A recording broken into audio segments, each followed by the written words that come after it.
the next panel, I'm privileged to be joined on stage by the most successful venture capitalists in the world, who continuously score big in their early stage bets.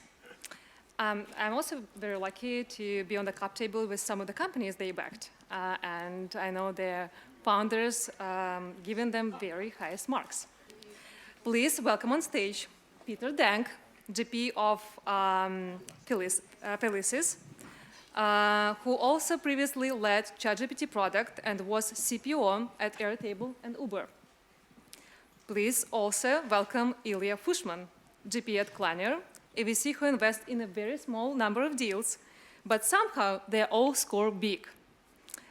He was an early investor in Harvey AI, Codium, Slack, People AI, and many more. And please also welcome Anne Bordetsky. She is a partner at New Enterprise Associates who did deals like Contra AI and Perplexity, and before led corp dev at Twitter and Uber.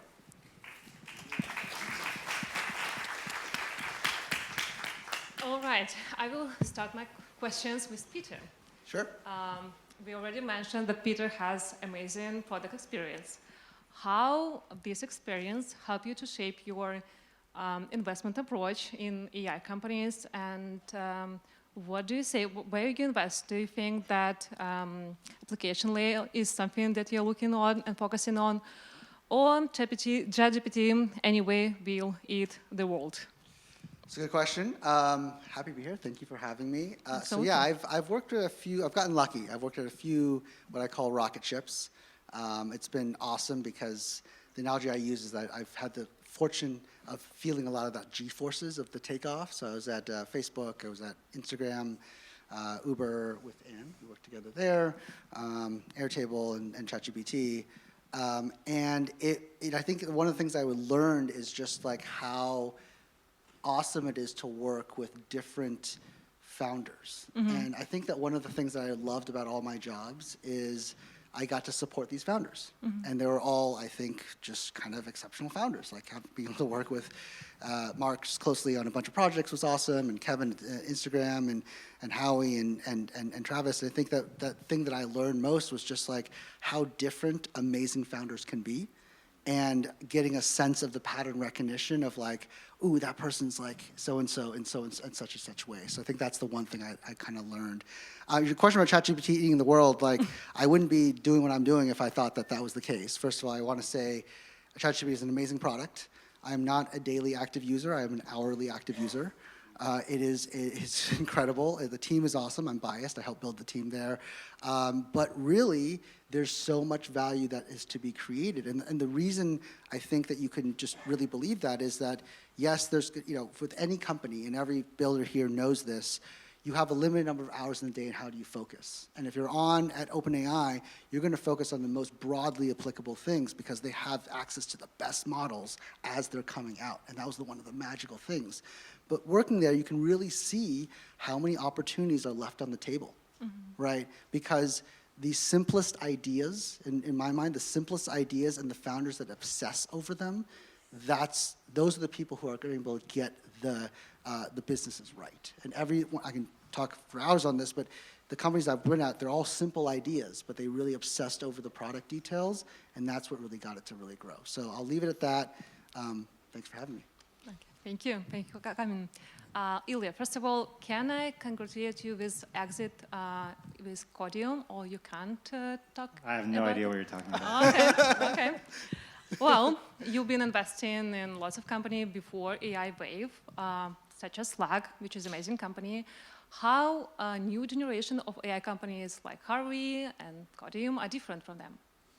Yeah, it's a great question. I think that what's really incredible about the wave of AI companies is just the sheer momentum and scale that they're able to hit, and that's truly unprecedented relative to both their team size and when they've been founded. It took Slack about 3 years to go from the first $1 million of ARR of Slack post their pivot to getting to 100 million, and we're seeing these companies eclipse that in a year, 2 years, a year, maybe even in 6 months soon. So I think that's probably the most exciting part of investing today. And folks are able to do that with tiny teams, which is, thanks for Peter for building all these cool technologies that power that. So I think, and it really changes fundamentally the early stage venture landscape in many ways, and what it means to identify really good early teams, what it means to figure out which ones are going to win. So it's actually pretty fun to be in venture over a long window of time and see how the business has evolved. Okay, thank you. And at NAE, you did a lot of great deals, but I think you know that personally, one of my favorite one is Perplexity. How did they stand out to you when they were raised in Series A so much that you closed the deal like in one day? In a week? Yeah, something like that. Let's say quickly. No, it's a great question. I'm definitely a DAO and probably how like Perplexity user.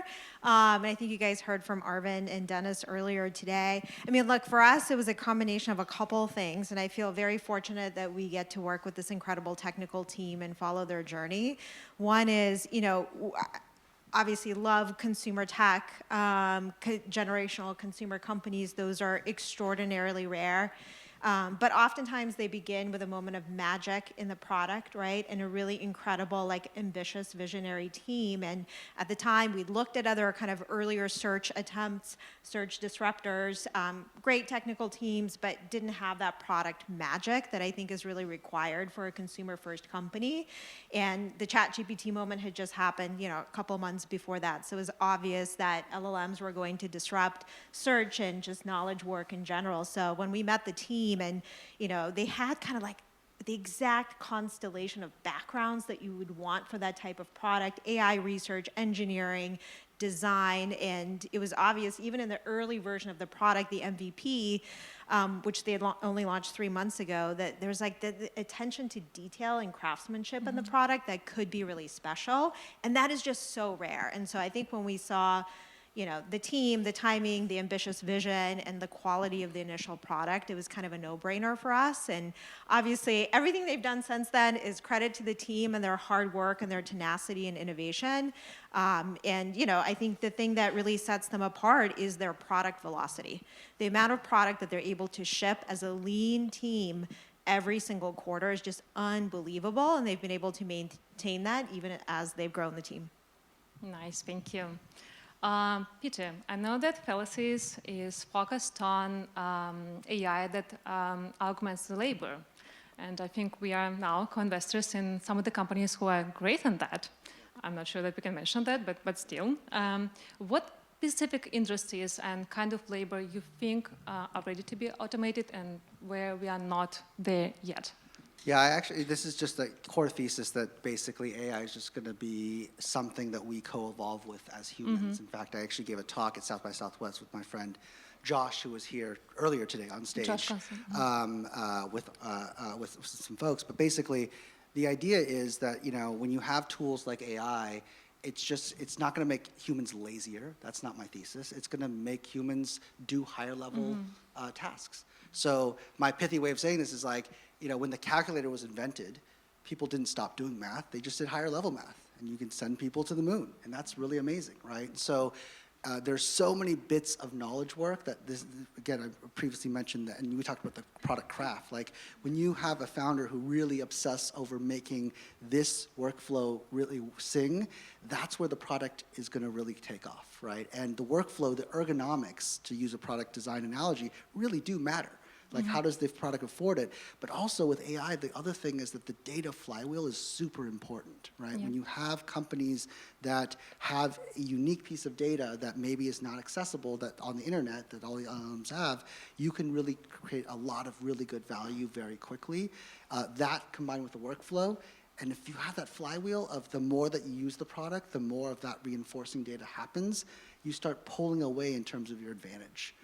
So I think there's just again, just to go back to your question around what's ready for disruption or automation, you can take any workflow that's being done today, and if you actually applied the right level of focus, you would be able to really create agents. I hate that phrase, but call it what it will. You can create agents that are able to really augment any work that's out there. So basically any industries. Yeah, a lot of knowledge work, and I think a lot of it will be done by the ChatGPTs and Perplexities, but there's plenty of different industries that, I'm sure a lot of folks here are working in that have specific knowledge and data sets and flywheels that just are not available anywhere else. Okay, got it. Ilya, I know that at Kleiner you adopted an approach that you called craft approach, when you keep your investment team very small and you're investing in small number of deals. Did it change with AI?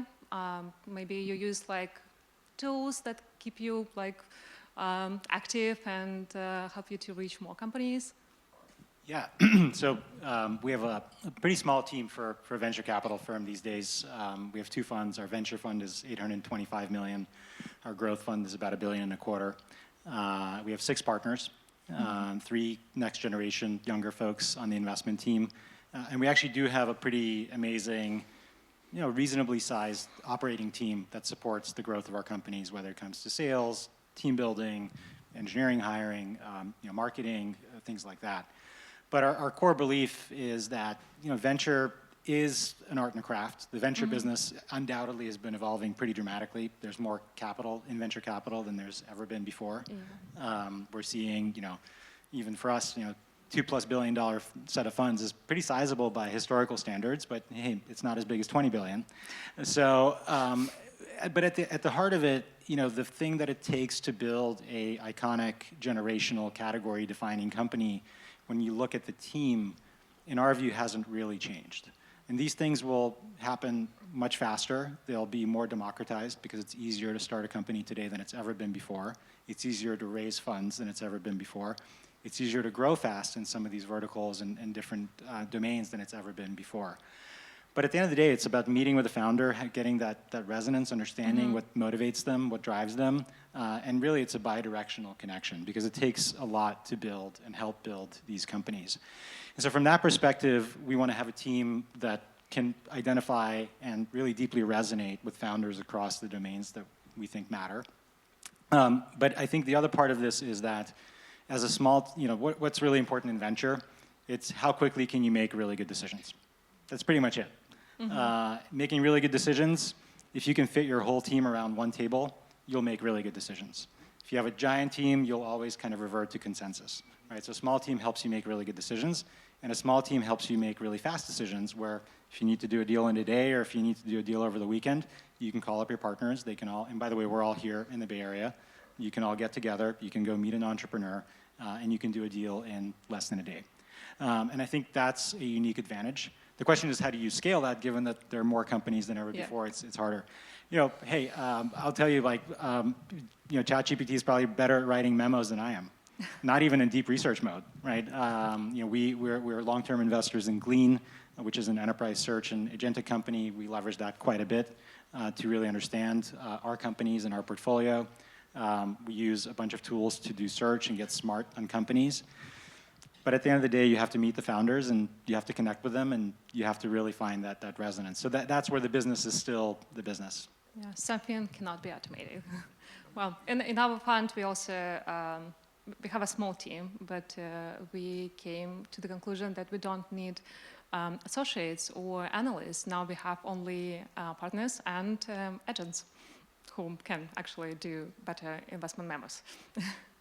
My question to you, taking into account your experience at high growth companies like Uber and Twitter, do you have any advice for the founders of new AI wave on scaling? How they can do their moats and keep their culture at companies? Yeah, it's a really good and complicated question. I think part of building an app layer AI company today, whether it's consumer, prosumer, or just kind of launching an AI company into this, it's like fighting gravity. Like everything about it is like constantly fighting gravity, right? And the stakes are so much higher today. The competition level is so much higher than I think it's ever been. But I think there are things that you can do to sort of increase the probability of success and ultimately scale your company. A lot of it is, it's a momentum game, right? You're fighting for attention, you're fighting for relevance. And yes, you have to build an incredible product and iterate on it very quickly, but you also have to have that distribution mindset of like, what can I do to put myself on the map, to put my company on the map? Things that are working today is founder-led marketing. It's building in public. It's like guerrilla marketing around events, like the Perplexity Cybertruck, for example, right? That they've taken to different events. It's finding and creating like those viral moments that are going to continue momentum. But at the end of the day, you know, on the other hand, like the only thing that really matters in app layer consumer products is like, do you have user love? Do you have a really retentive product? And do you understand like what takes your users down that happy path of if I, you know, do X number of searches or if I take X number of rides, like I'm gonna stay with that product for a really, really long time. And so it's also understanding your own user base and their behavior and their engagement patterns so you can build into that and ultimately scale your company, not just through top of funnel growth, right, but great retention in the long run. And then in terms of culture, I think, look, you have to move insanely fast, and you have to build a culture that gives people a lot of autonomy at the edge to move fast, make their own decisions, like protect that culture of autonomy, experimentation, even as you add more people to your team. And, you know, that has to really come from the founders and instilling that culture in the organization and just accepting the fact that, you know, we talk a lot about fundraising and venture. Fundraising is important. You don't want to run out of capital. You know, you want to amass resources and keep going. But it's not really about how much you raise. It's not really about the valuation. It's like the long-term value of your equity. And your employees have to believe in that and also believe in the user and be obsessed with them, where you're going to build something generational versus something that, yeah, has its moment on Twitter or X and then fades 6 months from now. Like, that's no fun. To me, that feels like throwaway work. I'd much rather work on something that is durable and generational and people will still talk about like 5 years from now or 10 years from now. Yeah, I agree. Questions to everyone. This conference is second year, and I have a question. What sounded maybe crazy just a year ago, but now seems like a working product? I guess I'll go first. I think it's crazy how steerable AI has become.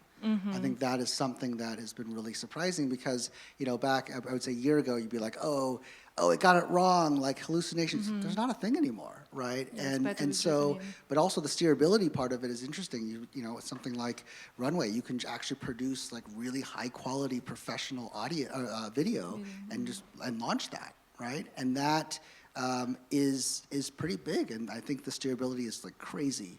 Is getting crazy good. It's kind of having its point of inflection. I mean, take a look at ChatGPT as well. So, yeah. I mean, I think one, I'm blown away every day, like by everything. It's just pretty amazing to see the rapid progress and the quality of products. I mean, my daughter has like a dinosaur AI toy that she talks to continuously, right?